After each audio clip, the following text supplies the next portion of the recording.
നമസ്കാരം, പ്രവാസി മലയാളിയിലേക്ക് സ്വാഗതം.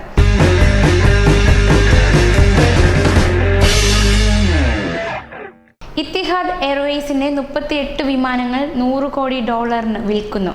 ഗ്ലോബൽ ഇൻവെസ്റ്റ്മെന്റ് സ്ഥാപനമായ KKRനും ഏവിയേഷൻ ഫിനാൻസ് സ്ഥാപനമായ അൽത്താവയർ എയർ ഫിനാൻസിനുമാണ് വിമാനങ്ങൾ വിൽക്കുന്നത്. പഴയ വിമാനങ്ങൾ ഒഴിവാക്കി പുതിയവ വാങ്ങുന്നതിന്റെ ഭാഗമായാണ് വിൽപ്പന. $1 ബില്യൺ ഏകദേശം 3.67 ബില്യൺ ദിർഹം വിലമതിക്കുന്നതാണ് ഈ വിമാനങ്ങൾ.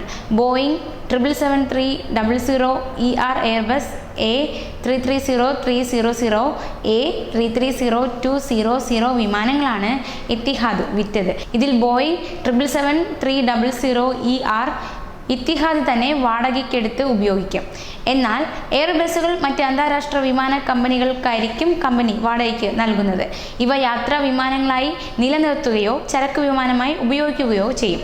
ഇത്തിഹാദിന്റെ മുന്നോട്ടുള്ള പ്രവർത്തനങ്ങൾ സുഗമമാക്കുക എന്ന ലക്ഷ്യത്തോടെയാണ് KKRുമായും അൽദാവയറുമായുള്ള ഇടപാടുകളെന്ന് Etihad aviation group CEO Tony Douglas പറഞ്ഞു. സാമ്പത്തിക സുസ്ഥിരത കൈവരിക്കുന്നതോടൊപ്പം പ്രകൃതി സൗഹാർദ്ദവും ഇന്ധന ഉപഭോഗം കുറഞ്ഞതുമായ നൂതന വിമാനങ്ങളുമായി ഇത്തിഹാദിന്റെ പ്രവർത്തനം വിപുലീകരിക്കുമെന്നും അദ്ദേഹം വ്യക്തമാക്കി.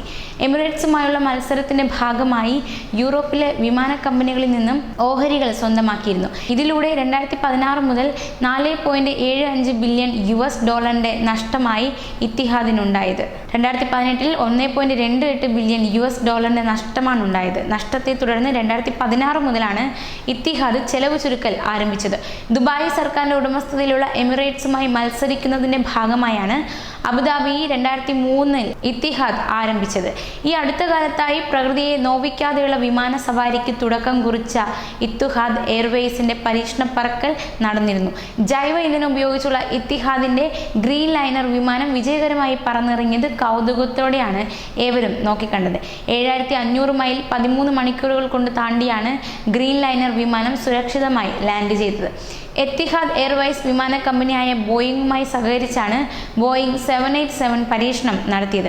30% ജൈവ ഇന്ധനം ഉപയോഗിച്ചതിലൂടെ 50% കാർബൺ എമിഷൻ ചെറുക്കാൻ സാധിച്ചു.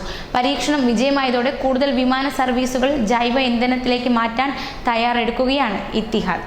കൂടുതൽ പ്രവാസി വാർത്തകൾക്കായി ഈ ചാനൽ സബ്സ്ക്രൈബ് ചെയ്യുക.